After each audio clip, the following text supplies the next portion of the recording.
Estamos de volta com o Clube da Bola aqui na NDTV Record, sabadão para a gente falar muito de futebol. E agora a gente vai para o sul do estado. Rafael Niero, que quinta-feira pesada, hein, para o torcedor do Tigre. O Criciúma foi eliminado da Copa do Brasil com uma goleada de 6-0, cara. O que aconteceu lá em Bragança Paulista?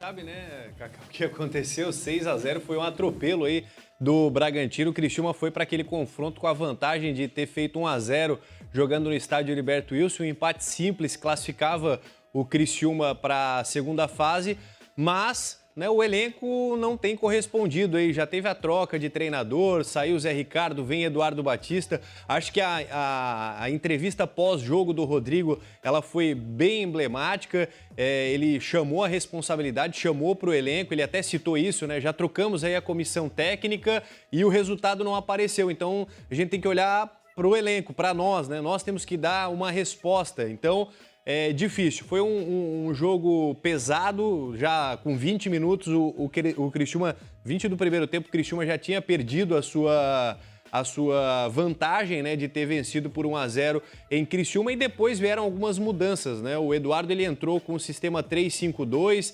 tomou o 2-0, ele decidiu mudar porque o segundo gol foi sofrido num erro da defesa, depois um pênalti marcado no toque de mão do Benevenuto, ele tira o Benevenuto, coloca o João Carlos. O Criciúma até deu uma melhorada com essa mudança, terminou o primeiro tempo com 2-0 no placar. Depois veio o intervalo, no intervalo ele mudou o sistema novamente. Voltou com o 3-5-2. E aí, dali pra frente, ele se perdeu, né? Tanto é que terminou aí o jogo com o Marcelo Hermes jogando de lateral direito, para se ter uma ideia, né? Colocou o Heitor Roca, tentou fazer uma dobra pela esquerda, não deu, depois puxou o Marcelo Hermes para a direita e ali ele acabou se perdendo. Tentou mudar peças no ataque, colocou o Sassá no segundo tempo, mas não foi o suficiente. Aí veio a goleada, o time ficou um achado, como se diz, muito bagunçado.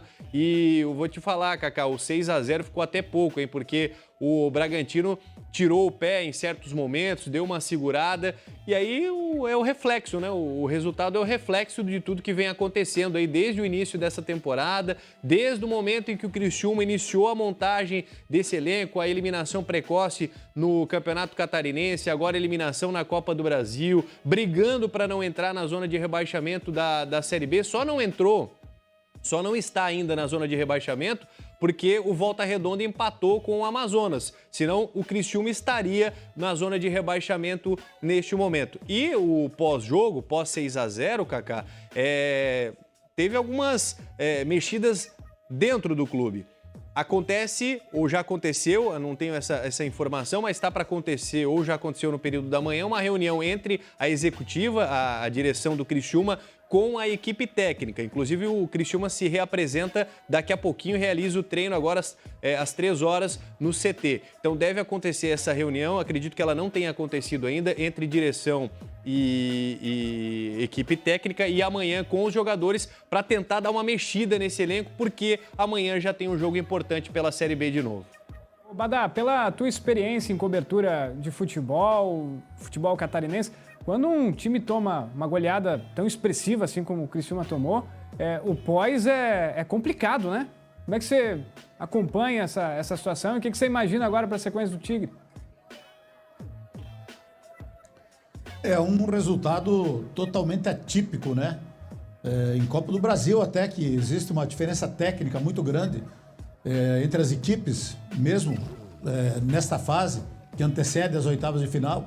Mas e o próprio Criciúma, cara, eu não me lembro de ter visto o Criciúma tomar de 6-0 de alguém, né? E tomou do Bragantino, tem um bom time, tá fazendo boa campanha na Série A, mas não é tanta diferença de time assim para ser 6-0, né?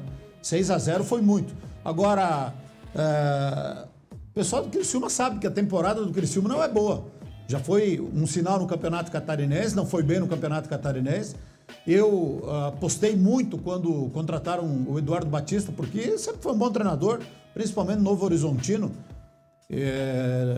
Bateu na trave para subir para a Série A, fez bons trabalhos, ficou muito tempo lá. Eu achei que o Criciúma iria melhorar. Não sei se ainda é pouco tempo de trabalho, ainda está conhecendo o elenco, né? Mas o Renato Semensati tem comentado muito a respeito E eu até ouvi depois, porque, 6-0 eu me obriguei a ouvir o meu amigo Renato Semensati, né, cara?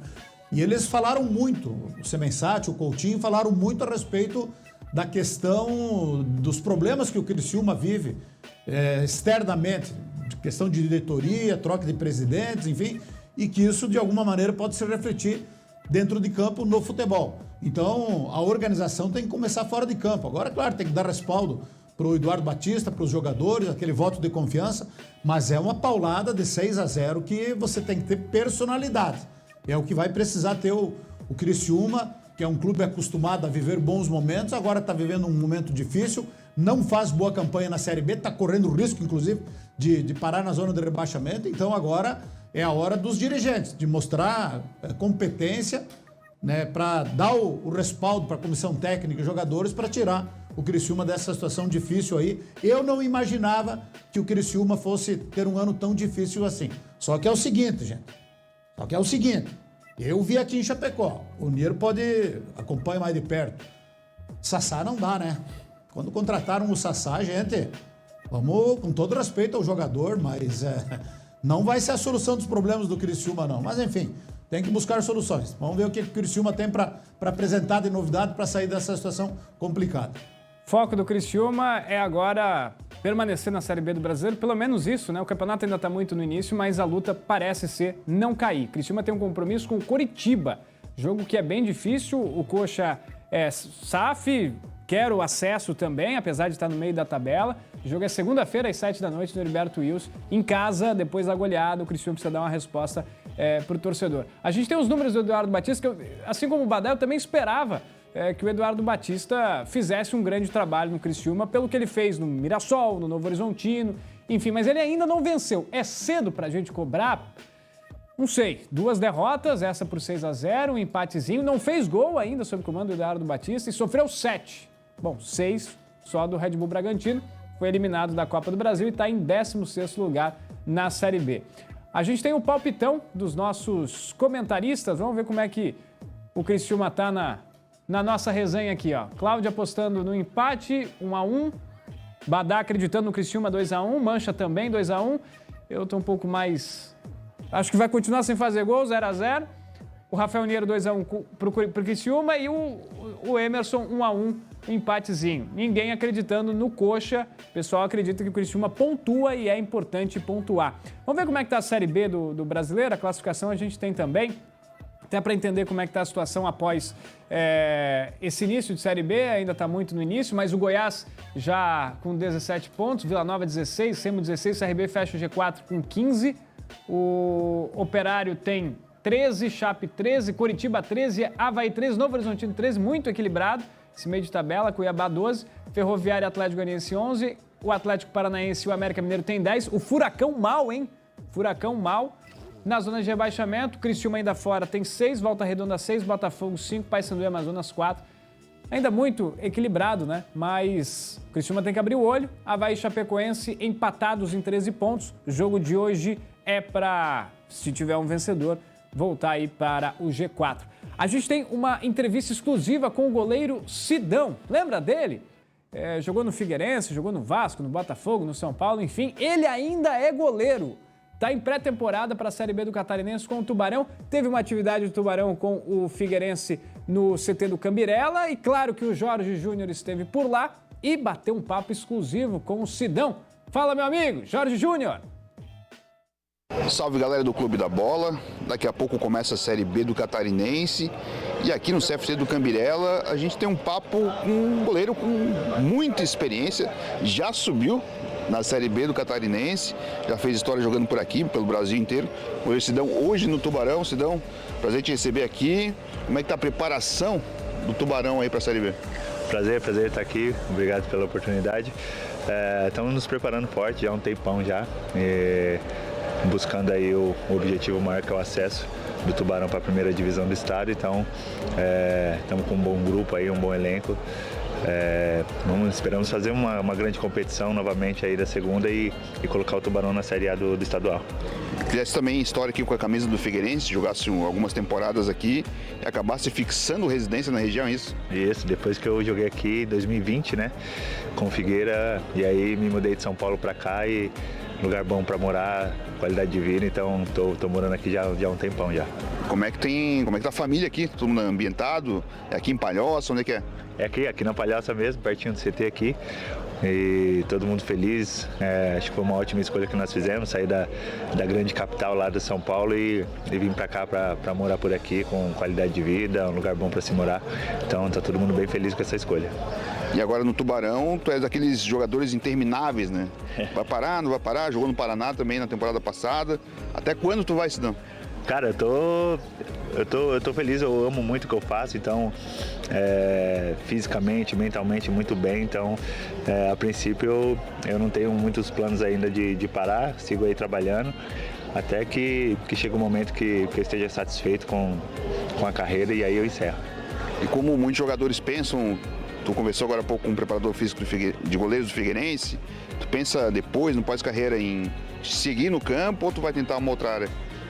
Eu tenho analisado bastante sobre essa questão, escuto bastante feedback até de próprios treinadores, assim, que eu tenho um perfil para ir para esse lado aí de treinador. Vamos ver, tô buscando mais informações aí, estudando para ver o que eu faço pós-carreira. Isso aí. Goleiro Sidão, hoje no Tubarão, na semana que vem começa a Série B do Catarinense. É o nosso convidado aqui nesse papo informal e rápido no Clube da Bola. Valeu, galera! Valeu, Jorge Júnior, conversando com o Sidão, que está com 42 anos e vai contribuir aí com o Tubarão na Série B do Catarinense. Série B que começa nesse final de semana, como são 9 clubes, o Tubarão vai folgar, então tem ainda um tempinho para estrear o Sidão no Tubarão. E já que a gente estava no CT do Cambirela com o Jorge Júnior, vamos de Figueirense, porque tem compromisso importante na segunda-feira.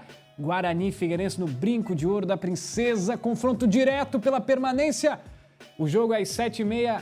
Cláudio, e aí, Figueira que venceu a primeira, mas tem que continuar vencendo para não ser rebaixado, né?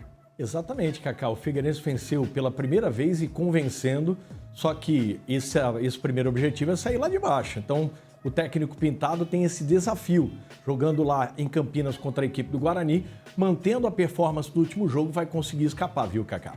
Vamos ver o que acham os nossos comentaristas do grupo ND para Guarani e Figueirense. A gente também tem um palpite dos nossos comentaristas, enquanto a gente está vendo aí o Pintado fazendo esse trabalho de recuperação do Figueira, Cláudio acreditando na vitória 1-0, Badá somando um pontinho, Mancha, hein? 3-1 Figueira lá. Vou me justificar, é o palpite anti-zica. Então, o Guarani vence 1-0, mas estou torcendo pro Figueirense conseguir pontuar lá em Campinas. Niero tá apostando um empate, o Emerson 2-1 pro Figueirense. É um jogo difícil, o Guarani tá na zona de rebaixamento. A gente tem a classificação, inclusive, né? Porque o Guarani tá na zona de rebaixamento, o Figueirense está fora. É um confronto direto e que o Figueira precisa de pontos lá. A Ponte está liderando 13, Caxias 12, Londrina 12, Brusque, Maringá e São Bernardo 11, Ituano 10 e o CSA 9, é o G8. Tombense tem 9, Náutico 8, Floresta também 8, Retrô, Ipiranga e ABC 7, Botafogo da Paraíba 6 e o Figueira ali no limite com 5.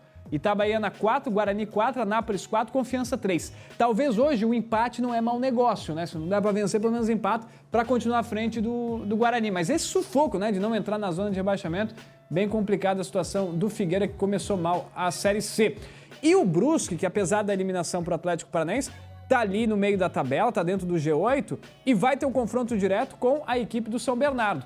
A gente está vendo aí o jogo com o Atlético. Poxa, logo no início do primeiro tempo o Atlético já conseguiu fazer 1-0 e venceu o Brusque no confronto da Copa do Brasil. O quadricolor tinha empatado em Joinville em 0-0, perdeu em Curitiba e aí por isso foi eliminado. Teve esse gol anulado, polêmica, foi pro VAR, teve um toque no braço, a arbitragem tirou o gol do Brusque e ficou 1-0. Foi um bom jogo, o Brusque não jogou mal, tem feito bons jogos, goleou a líder Ponte Preta lá em Campinas.